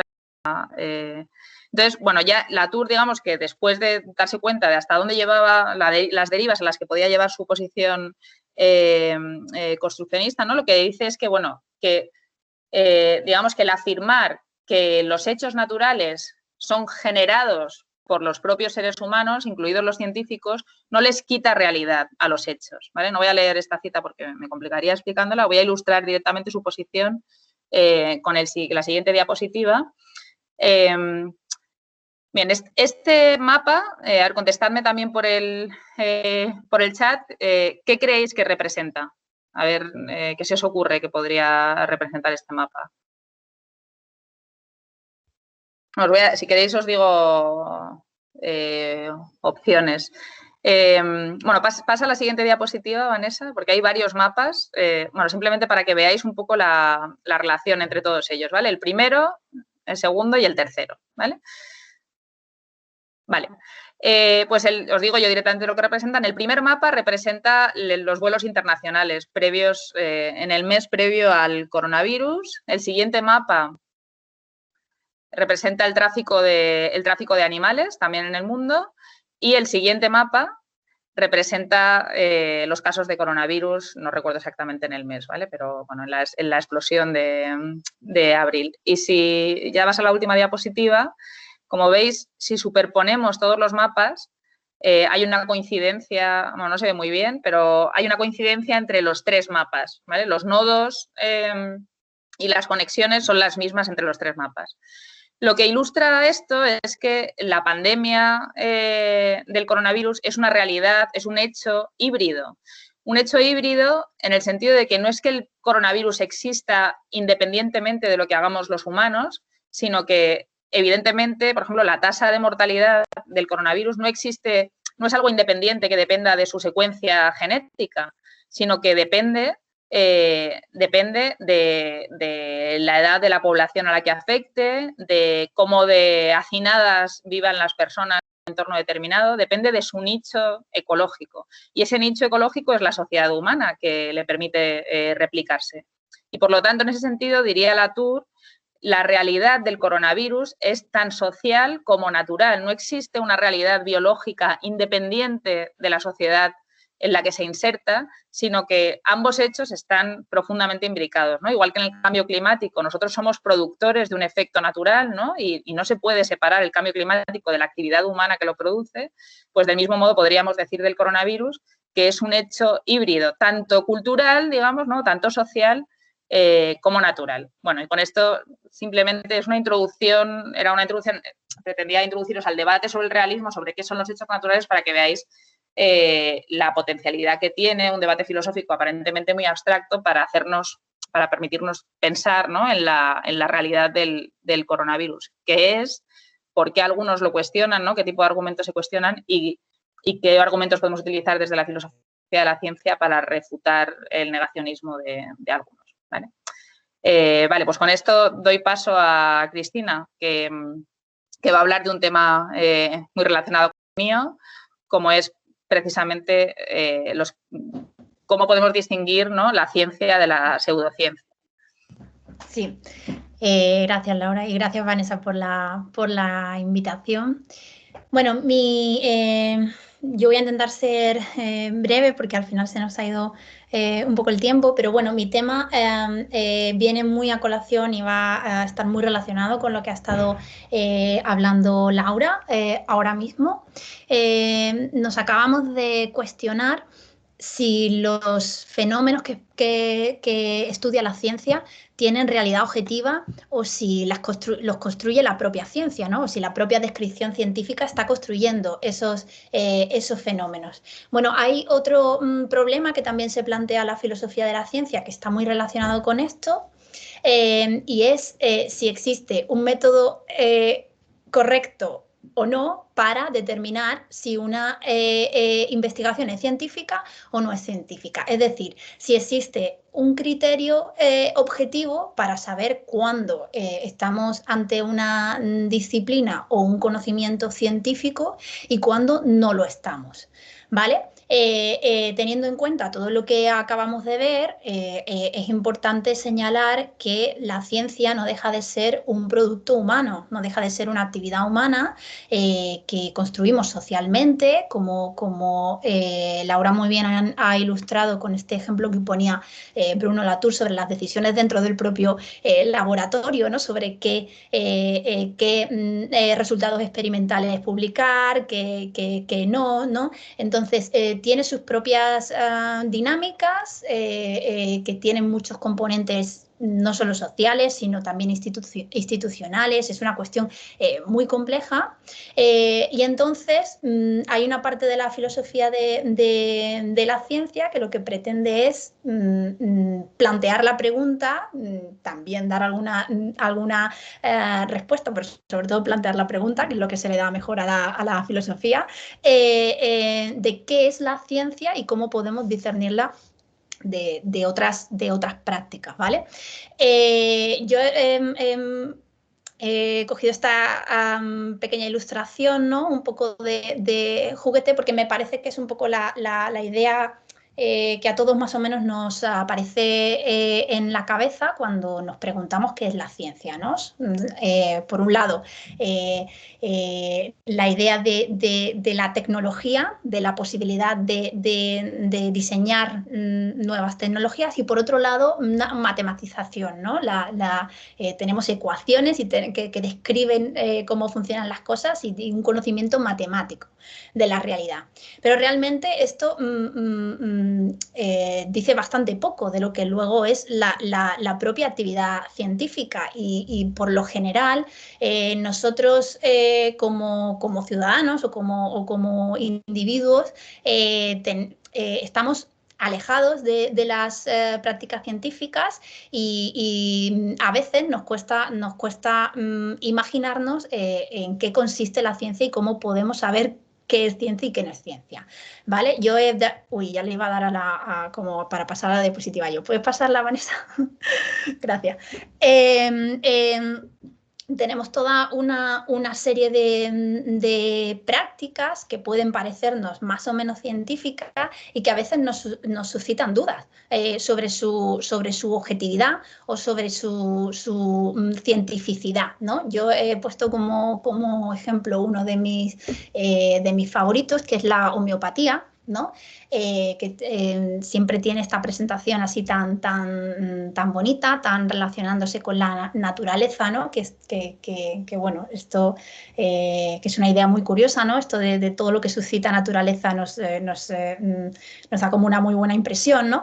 Y yo quería preguntaros así rápidamente, también para que contestéis en el chat de forma rápida, si vosotros consideráis que la homeopatía es una ciencia o no es una ciencia. ¿Qué pensáis? ¿Pensáis que la homeopatía es una ciencia? No es una ciencia, me dice por aquí José Alberto. ¿Alguien piensa que sí es una ciencia? No. No, tenemos muy claro que no es una ciencia. Vale, bueno, estaba un poco implicado en la forma de plantearlo, pero sí, esto, claro, tendemos a pensar, no, la homeopatía no es ciencia porque es un poco pseudociencia, pero tengamos en cuenta que muchas farmacias, por ejemplo, venden homeopatía. Entonces, ¿cuál es el criterio que estamos teniendo a la hora de saber si la homeopatía es ciencia o no es ciencia? ¿Vosotros, alguien querría intervenir y contarnos por qué tiene claro que, o por qué piensa, tiene la intuición, quizá no es claro, pero es una intuición, que la homeopatía no es ciencia, si se vende como las medicinas en la farmacia? ¿Alguien querría intervenir? Si no, seguimos, pero... Sí, alguien ha levantado la mano. Sí, puedes hablar, Sara. Que yo creo que no es ciencia porque realmente no está demostrado que siga como tal el método científico. Yo por lo que tengo entendido es como que diluyen mucho en agua y no está demostrado de verdad que tenga efectos eficaces como tal. ¿Y qué impresión os da o qué os suscita el hecho de que se venda en farmacia? O sea, ¿tenéis alguna opinión al respecto? ¿Lo habéis planteado alguna vez? Pues que es por dinero. Vale. Pues como todo lo que se vende, ¿no? Vale, muchas gracias. Otra opción podría ser, Cristina. Sí. Cristina, sí, yo te quería comentar que, por ejemplo, en China, cuando te pones malo, te dan dos opciones, o la tradicional o la occidental. Bueno, la oriental o la occidental. Y esto, pues igual es un poco por dar varias opciones, pero yo no sé qué es, no sé, yo creo que no es ciencia eso, no sé. No es científico. ¿No? Me pilla un poco más lejos esto, pero o sea, diría dos cosas. Por un lado, yo no identificaría la homeopatía con la medicina tradicional china. Me parece que son cosas distintas, pero sí es cierto que la medicina tradicional china pues no sigue en general los estándares científicos o que consideramos científicos hoy en día. Entonces, aunque también lo podríamos, yo lo pondría en duda de la misma forma que se pone en duda la homeopatía, tampoco los identificaría al mismo nivel, o sea, quizás le dejaré un beneficio de la duda por el mero desconocimiento mío de exactamente qué prácticas o qué, pero efectivamente hay una, digamos, una identificación, ponemos al mismo nivel o se pone al mismo nivel en China una metodología que se supone que ha tenido unos estándares de calidad aceptados por la comunidad científica y otra metodología a la que, por otro lado, pues se le presupone cierta validez por el mero hecho de ser tradicional y por llevar mucho tiempo estando arraigada en la cultura, ¿no? Entonces son criterios distintos y me parece que es una pregunta importante filosófica de plantearse si esos dos criterios se pueden poner al mismo nivel, ¿vale? Parece ser que las autoridades chinas los ponen al mismo nivel. Estaría bien preguntarse dentro de si eso tiene sentido desde un punto de vista filosófico y metodológico. ¿Puedes pasar diapositiva, Vanessa? Vale. Bueno, entonces, algo que se cuestiona la filosofía de la ciencia, casi lo más básico que se cuestiona la filosofía de la ciencia es ¿qué es la ciencia? De una forma un poco genérica podemos hablar de que se trata de una investigación crítica sobre la realidad, ¿vale?, que pretende tener unos estándares de objetividad, y de objetividad en un sentido también de intersubjetividad, de que lo que uno experimenta o a las conclusiones a las que uno llega pueden ser también compartidas por el resto de la comunidad científica y podemos estar de acuerdo en base a ciertas nociones, conceptos, teorías y metodologías que ya ya compartimos de suyo, ¿no? También es una investigación sistemática. No suele considerarse científico pues que alguien de forma aislada en un momento dado pues tenga una ocurrencia estupenda o haga una experimentación estupenda, pero no siga una sistematicidad dentro de un corpus, digamos, más disciplinario, ¿no? Y digamos que el objetivo más básico, más allá de lo que pueda ser la intervención con respecto en el propio mundo, pero el objetivo más básico que tendría la ciencia que podemos llamar fundamental, sería la comprensión del mundo. Digamos que esta investigación crítica nos haría comprender un poco más estos fenómenos que hace un momento Laura nos introducía la duda de si son objetivos o no, ¿no? Pero la investigación científica tendría como objetivo tratar de comprenderlos. ¿Puedes pasar diapositiva, Vanessa? Gracias. Vale, ¿por qué sería importante saberlo? Saber qué es ciencia y qué no es ciencia. Bueno, pues hay motivos teóricos y para mí uno súper importante es esa misma comprensión del mundo de la que acabo de hablar, pero también el hecho de comprender cómo conocemos, ¿no? La teoría del conocimiento es una rama de la filosofía, y entonces el reflexionar sobre la ciencia es reflexionar sobre cómo conocemos el mundo. Y también como motivación teórica sería una reflexión sobre cómo argumentamos, cómo presentamos las razones científicas, argumentos científicos para llegar a distintas conclusiones. Pero como estamos en la cuestión de ciencia y COVID, ¿no? Y queremos llegar a los ejemplos más prácticos, yo me voy a centrar en los motivos prácticos para tener una demarcación entre qué es ciencia y qué no es ciencia. Algo muy básico es pues, investigaciones que tienen consecuencias directas en la vida de las personas, como puede ser la investigación médica. Y aquí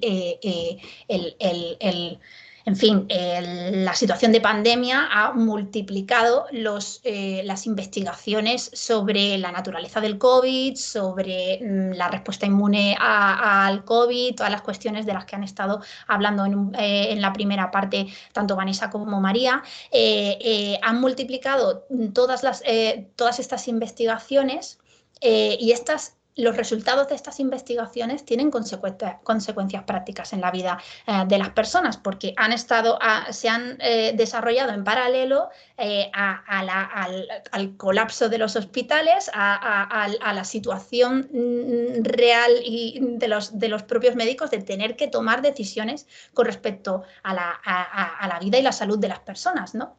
También existen motivos más de desarrollar políticas de intervención, ¿no? Por ejemplo, en el caso del cambio climático que mencionaba Laura hace un momento, si es necesario tomar actuaciones al respecto, esto lo es conveniente saber qué ideas sobre el cambio climático son científicas y qué ideas no lo son, ¿vale? Porque damos por sentado que se acercan más a la realidad si son científicas, ¿no? Otra vez en conexión con la charla de Laura, si no siguen una metodología científica.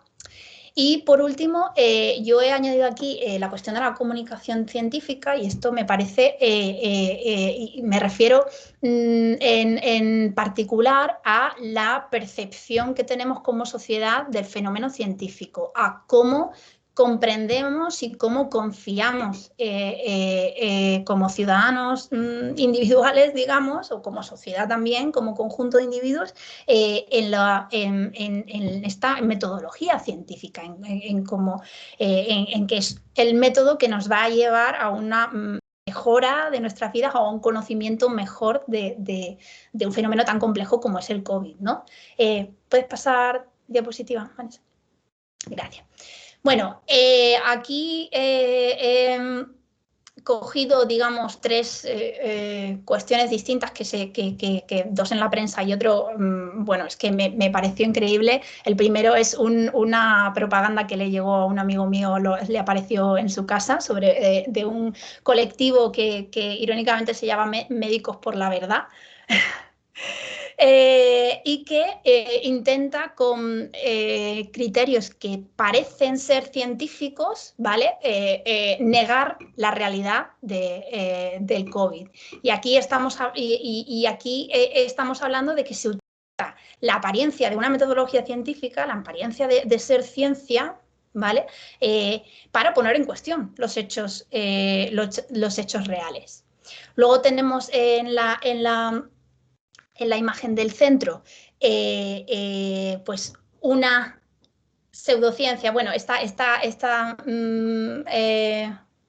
noticia que me pareció súper curiosa de la nueva pseudociencia que nace alrededor del COVID sobre la propia limpieza o la propia medidas de seguridad que podemos ir adoptando para prevenir el COVID, pero que realmente no tenemos ninguna constancia científica de que funcionen, simplemente se van desarrollando como casi un producto de consumo, ¿no? Como pasaba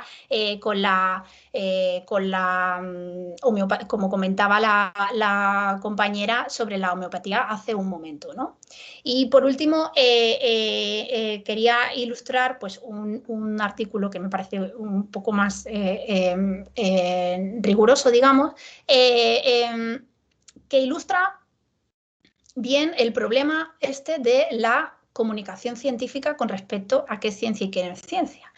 ¿Qué dice el titular? Nos dice, ¿qué significa realmente que la vacuna contra el COVID-19 de Pfizer tenga una eficacia de más del 90% según los primeros datos del ensayo clínico? Es decir, un titular que ha sido compartido por todos lados. ¿Qué quiere decirnos este titular? Porque estamos muy acostumbrados a informarnos sobre el estado de las cosas y en momentos de pandemia de informarnos de cuestiones científicas a través de titulares. Entonces, ¿qué quiere decir este titular? ¿Cómo podemos entenderlo nosotros que no tenemos las herramientas que tienen los propios investigadores? ¿Cómo podemos entenderlo de forma que tenga sentido para nosotros? Y yo querría lanzar aquí una pregunta también me contestáis por el chat o interviniendo como queráis, de si alguna vez durante la pandemia habéis tenido dudas sobre o qué tipo de dudas os han surgido sobre la información que os llega acerca de cuestiones científicas, ¿vale?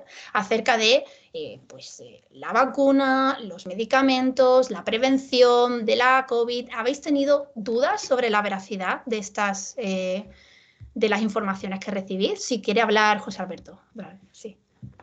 Bueno, sí, muchas dudas. Todo el tiempo, ¿no? Sí, claro, porque primero que no, yo médico, y segundo que los mensajes que transmiten, bueno, pues tampoco son muy claros, ¿no? Esto que decías a lo último, ¿no? Dice que significa realmente que la vacuna contra el COVID, bueno, pues que tenga un 90% de éxito, ¿no? Pues al final que yo la conclusión que saco es que si te la pones tienes menos probabilidades de contagiarte. Esto es lo que... Bueno, y luego las demás que has puesto, pues creo que al final son temas de marketing, son temas económicos que la gente va buscando oportunidades, y esto del ozono, las lámparas UVC y todo esto, pues son oportunidades que la gente ve en el mercado para ganar dinero. Y creo Claro. que es un poco esto. Claro. De ahí un refrán dice que unos lloran y otros hacen pañuelos. Pues estos son de los que hacen pañuelos. Vale. aprovechar una situación, ¿no? Para... Claro. En fin, hay por supuesto agentes que se benefician de la desinformación y del desconocimiento, porque siempre hay oportunidades para sacar provecho. Mira, aquí en el chat dice Judith una cosa muy interesante, que dice, claro, tenemos dudas porque es algo muy nuevo y no nos queda otra que creernos lo que nos dicen, ¿no? Bueno, esto yo pienso que tiene su parte de razón, pero también plantearos si el problema de nuestra falta de comprensión es que sea nuevo o es que realmente estamos demasiado alejados de esa realidad científica como para ponernos en la piel, como para comprender todo ese entramado del que estábamos hablando hace un momento, y no por una cuestión de ignorancia o de torpeza de las personas ni nada de esto, sino simplemente porque cada uno está un poco en su burbuja, y lo que necesitamos como ciudadanos que la comunicación científica siga ciertos estándares, que no siga los estándares, para empezar, del clickbait, sino que siga unos estándares de rigurosidad científica, ¿vale?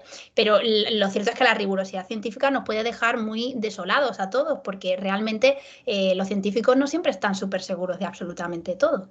No saben, pueden concluir que no saben muy bien lo que está pasando con el coronavirus, pero ahí estamos generando noticias y noticias sobre posibilidades que al final nos hacen incluso dudar de la propia metodología científica. Me estoy yendo un poco del tiempo. ¿Puedes pasar? Gracias. Bueno, ahora seguimos, que hay bastantes comentarios aquí, pero bueno, luego los dejamos para la discusión. Quería terminar con, bueno, nos hemos planteado qué es la ciencia. Quería decir que ¿qué es la pseudociencia? Es una pregunta distinta, porque claro, no todo lo que no es científico es pseudociencia. La pseudociencia parece ser que tiene una pretensión de cientificidad o de ser un conocimiento fundamentado, ¿vale? Y aquí tenemos, por ejemplo, el problema de la homeopatía, que tiene pretensión de ser un conocimiento fundamentado a cuentas, digamos, mediante un poco la de la ciencia del corpus científico, digamos, más estándar. ¿Puedes pasar? Bueno, los filósofos han hablado mucho sobre criterios de demarcación científica. Aquí solamente voy a hablar sobre la propuesta de Imre Lakatos, que es este señor de aquí. Pasa, por favor, la diapositiva. Lo que propone este filósofo es que la ciencia son programas de investigación con la regla de diseñar conjeturas que tengan más contenido empírico que sus predecesoras. Esto tiene más complicaciones y tal, pero digamos que serían unos programas de investigación sistemáticos con el mismo núcleo duro de ideas, pero que van desarrollando distintas líneas de investigación con nuevas hipótesis sobre cómo es el mundo. Y esas hipótesis se pueden falsar, de ahí la palabra falsacionismo, es decir, que si la realidad, ¿vale?, no concuerda con esas hipótesis, debemos descartarlas, debemos seguir adelante y descartarlas. No podemos anquilosarnos en la idea de que no, este agua con azúcar que yo tengo aquí de verdad que me salva a pesar de todo lo que digan los fenómenos. Y creo que voy a dejarlo aquí porque tenía otra diapositiva, pero me parece que es mejor que empecemos ya la discusión, que me he ido de tiempo. Y gracias. Gracias, Cris. De todas maneras, bueno, está siendo muy interesante. Gracias por haberlo hecho tan participativo. ¿no? Y bueno, pues aprovechar que, bueno, vamos a aprovechar que has terminado un poquito antes por si alguien quiere hacer alguna intervención, ¿no? Porque parece que este tema a lo mejor lo vemos ilustrado de una forma más próxima, más cercana, o es más fácil tener intuiciones. Entonces, pues aprovechar ahora pues para abrir un poco un turno de debate, tanto de la parte de Cristina como de Laura, ¿no? Que en realidad están conectadas. Pero, pues si alguien quiere intervenir. Hay una mano levantada. Podéis hablar porque... Sí, es que yo no lo veo, entonces pues... María si Clara. podéis intervenir directamente, Clara. Hola, sí, se me oye bien, ¿verdad? Sí, perfecto. Vale, dejé un comentario ahora mismo que, bueno, las dos cosas, los dos temas, otra vez he buscado un poco el punto de unión, ¿no? Que me hizo pensar mucho sobre esta imagen que tenemos actualmente del científico, ¿no? De la persona de ciencia, incluso del médico, como un ser todopoderoso o con todos los conocimientos sobre un tema y que es la máxima expresión de autoridad sobre ese tema, cuando en realidad no solo que es una persona, ¿no? Y puede equivocarse a la hora de transmitir unos datos, sino que la comunidad científica funciona de una forma muy diferente a la que nosotros creemos. No es que algo existe, la comunidad científica dice, vamos a investigarlo y de repente tiene todas las respuestas, que es como creo que la mayor parte de la población tiene idea de que funciona, ¿no? Es, tenemos problemas respiratorios, el médico tiene que saber, ¿cómo puede ser que tanta gente se haya muerto de no poder respirar con todos los médicos que hay? La gente como que no sé, esa idea del poder del científico afecta, bueno, según el primer tema, ¿no? En que nuestra realidad está basada en lo que nos dicen. Entonces, son los que como que hacen que exista estos conceptos en los que nosotros creemos. Y el que creamos en ellos, la autoridad que damos a esta comunidad científica, que no digo que sea buena ni mala intrínsecamente, pero hace que dejen de ser humanos en el sentido en el de que no tenemos todas las respuestas. Y creo que eso, con lo último, ¿no? La pseudociencia, hace que tengamos menos confianza a la hora de cuando dicen no tenemos todas las respuestas, nos planteamos si realmente son dignos de confianza. Cuando en realidad, creo que me he ido un poco de tema, lo que quería decir era, era que debemos basar la confianza en la actualización de datos, no en una verdad universal que nos den, por ejemplo, al principio cuando nos han dicho, no es tan por lo que hemos visto hasta ahora, no es tan grave como creíamos o no nos va a afectar tanto. Nos han dado esa información y cuando nos han dicho era mucho más grave de lo que creíamos, hemos dicho, nos han mentido. Pero en realidad es simplemente la comunidad en ese momento no tenía toda la información.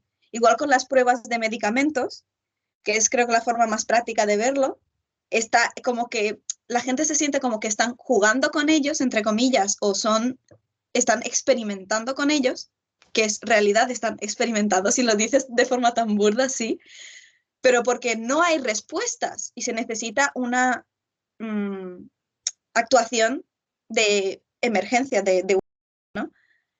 Y creo que eso es lo que le retira la credibilidad simplemente por el hecho de que hay un concepto de la ciencia como algo todopoderoso, algo omnipotente, ¿no?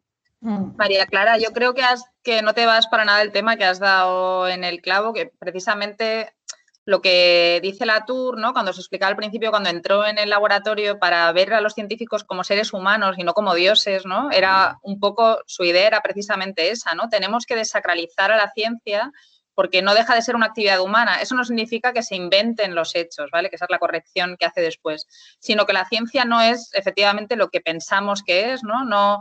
Y los hechos no están ahí para ser descubiertos. Por ejemplo, en el caso del coronavirus ha quedado claro que secuenciando el genoma del coronavirus no se desvela automáticamente toda la verdad sobre el coronavirus, ¿no? Cómo afecta a los seres humanos.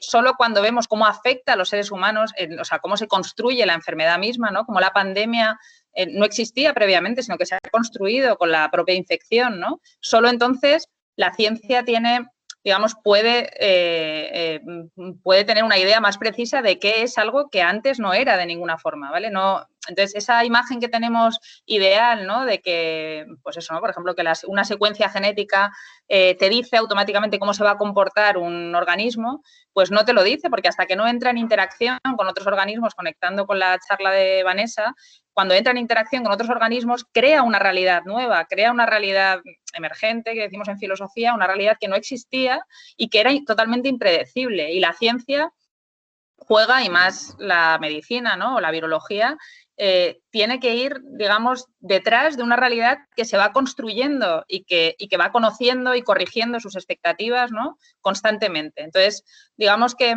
precisamente, por ejemplo, la crítica de Latour lo que pretendía precisamente no es tanto deslegitimar la ciencia, ¿no? Y decir que no hay diferencia entre ciencia y otras, o entre que no hay ninguna diferencia entre cualquier teoría científica, ¿no? Que es igual de válido decir que existe el coronavirus como que no existe, sino que la ciencia es una actividad mucho más compleja de la imagen esta ideal recibida que tenemos de ciencia. ¿Vale? Laura. ¿Laura? Sí. Hola. Sí, mira, yo te quería hacer una pregunta porque desde mi punto de vista yo creo que también se están mezclando bastantes, bueno, pues por un lado lo que es la parte de la ciencia y por otro lado es lo que nos llega a nosotros.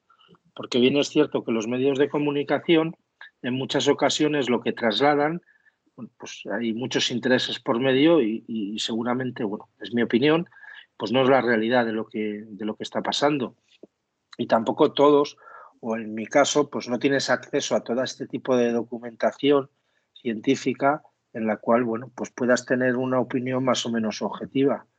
Entonces, en la mayoría de los casos, bueno, no sé el porcentaje, pero en muchos casos yo creo que los medios de comunicación al final desvirtúan todo esto de lo que es ciencia y de lo que no es ciencia. Y también te hace un poco, pues... Perdón. Sí, a ver, hay un debate también en filosofía de la ciencia que no hemos tratado hoy aquí, pero que está conectado con tu pregunta, sobre la relación entre ciencia y democracia, ¿no? Es decir, cómo deberían los políticos transmitir información científica que es de relevancia, ¿no? Para la ciudadanía. Por ejemplo, nos parece que la información científica que nos están dando en las ruedas de prensa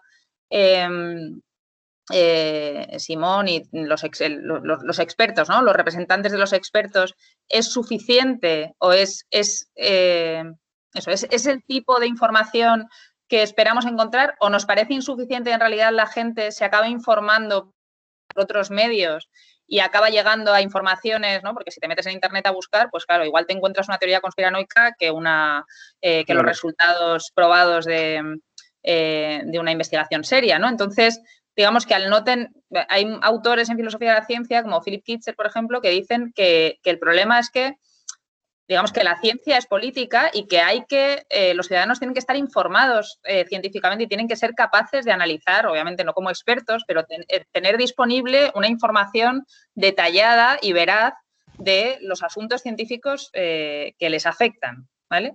Y mi opinión al respecto es que, por ejemplo, que la información que recibimos de los políticos es muy pobre y que eso hace que la gente se tenga que informar por otras veces, efectivamente, no pueda distinguir, ¿no? Lo que...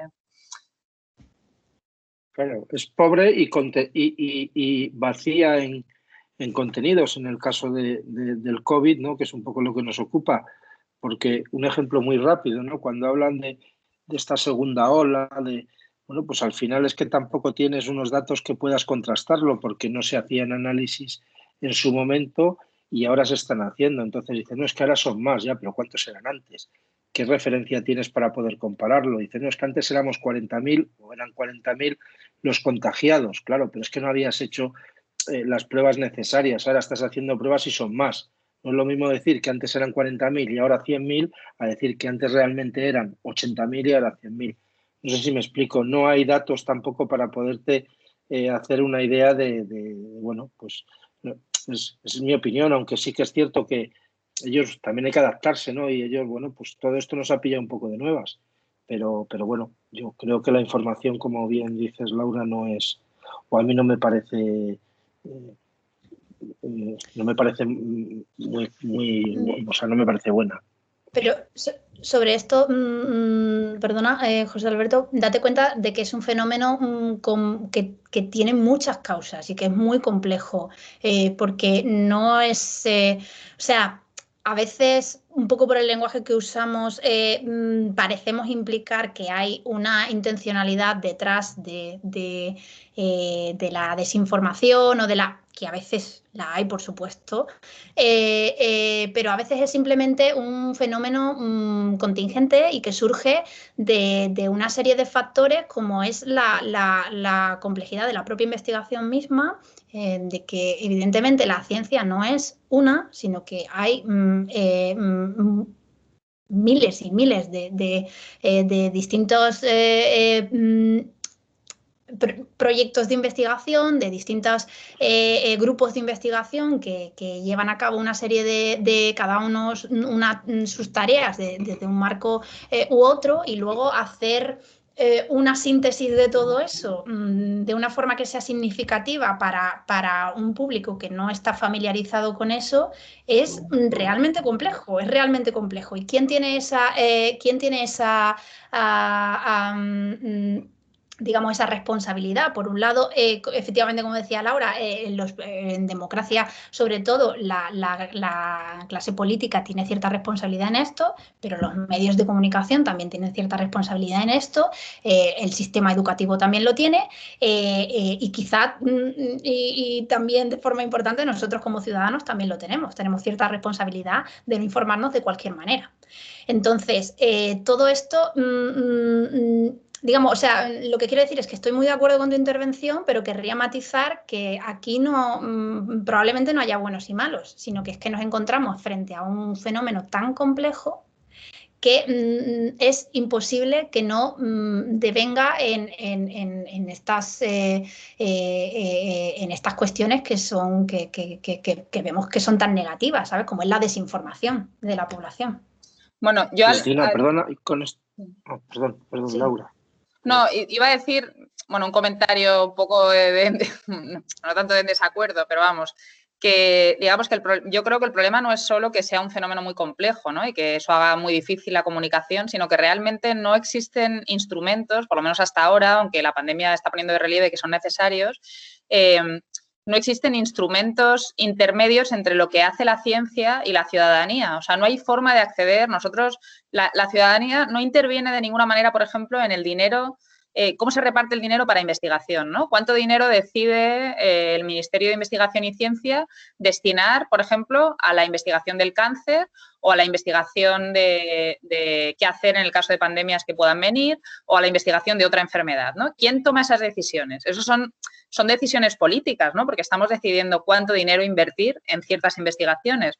Y, sin embargo, hasta ahora no se había planteado la propia cuestión de si la ciudadanía debía intervenir en eso o no, ¿no? Y de qué forma la ciudadanía puede acceder, debería tener el derecho a acceder a esa información, ¿no? Y que esa información fuese pública y que hubiera instrumentos en los que la ciudadanía pudiera intervenir de alguna forma. Igual que hay mecanismos para intervenir, por ejemplo, en la propuesta de leyes, ¿no?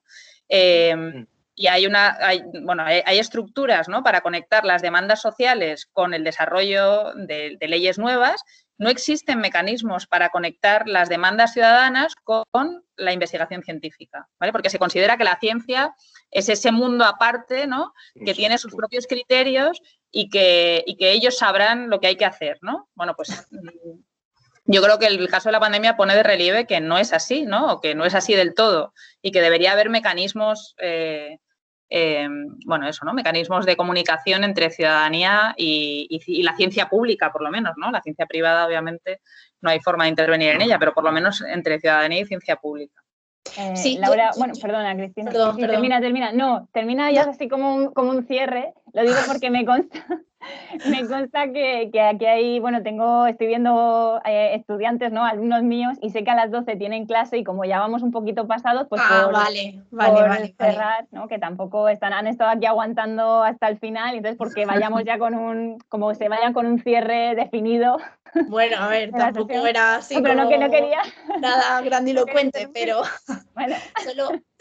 solo añadir a lo que ha dicho Laura, que creo que tiene toda la razón, es cierto, o sea, sería deseable una participación ciudadana dentro de lo que son las políticas científicas. Creo que tiene que ser una calle de dos sentidos, que la ciencia, para que eso funcione y que para que eso no sea pervertir, porque me parece pervertible en principio, tiene que haber una buena comunicación científica, tiene que haber como se dice en algunos contextos, una alfabetización científica de la población, y tenemos que estar, creo, más familiarizados con cómo funciona la ciencia, para así poder participar también de qué tipo de ciencia queremos que se haga en nuestra sociedad. Bueno, pues sí que está bien como cierre, Cristina. Bueno, yo simplemente quiero añadir que gracias, por supuesto, a las ponentes, ¿no? Porque, bueno, pues por traer este tipo de cuestiones y hacerlo también, la verdad, por el debate también que se ha generado, y a los participantes, como digo, por estar aquí hasta que vamos como pasado media hora del programa y estar aquí, ¿no? Yo creo que en realidad merece la pena y que es interesante, y creo que, bueno, que a lo mejor hemos conseguido, ¿no? Un poco uno de los objetivos de la mesa redonda, que era como llevar un poco, divulgar un poco, dar a conocer también qué papel tienen los filósofos, ¿no? Cómo este tipo de cuestiones son relevantes, nos afectan a todos realmente, y cómo la filosofía sigue teniendo un rol, ¿no? Que parece que a veces no hacemos nada, sigue teniendo un rol a la hora de pensar y reflexionar sobre este tipo de cuestiones, ¿no? Bueno, y en concreto, por lo que veo, o sea, por algunos que conozco aquí, ¿no? Que están estudiando la psicología, este tipo de cuestiones sobre ciencia y pseudociencia, sé que las conocen, y la comunicación con el científico y la sociedad, o en el caso de los que estudian ingeniería biomédica, que también hay alguno por aquí, pues estos problemas, ¿no? Que se plantean desde la filosofía de la biología, ¿no? Que veáis cómo es importante tener un cierto marco filosófico que incita a la reflexión y a ciertas teorías y conceptos, pues para pensar ciertos problemas con los que nos podemos enfrentar, bien a diario en nuestra disciplina, o bien en situaciones como la que estamos viviendo ahora con el COVID, ¿no? Entonces, bueno, pues espero que haya sido, tan provechosa como me lo ha parecido a mí, que lo he disfrutado un montón, y que, pues hayamos aprendido algo de esta sesión, ¿no? Así es que, reiterar de nuevo que muchas gracias a todos por participar. Bueno, gracias a ti, Vanessa, Gracias. Y por venir a Muchas todos. Gracias. Gracias, José Alberto, gracias. Hasta luego. Adiós. Vale, ahora a ver si sé dejar de grabar. ¿Por qué?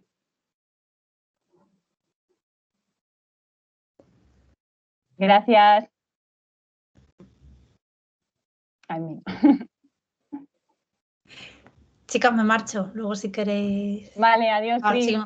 Adiós. Sí, yo voy a ver yo quería hablar con vosotras, o sea, preguntarte una cosa, Vane, pero bueno. Sí, dime. No es urgente. ¿A mí también? ¿Te llamo? No, era para lo de, para el proyecto este de pandemia, por si sabías, y hablar un poco de los artículos estos que habíamos dicho que igual escribíamos. Vale, pues sí, yo tengo un rato.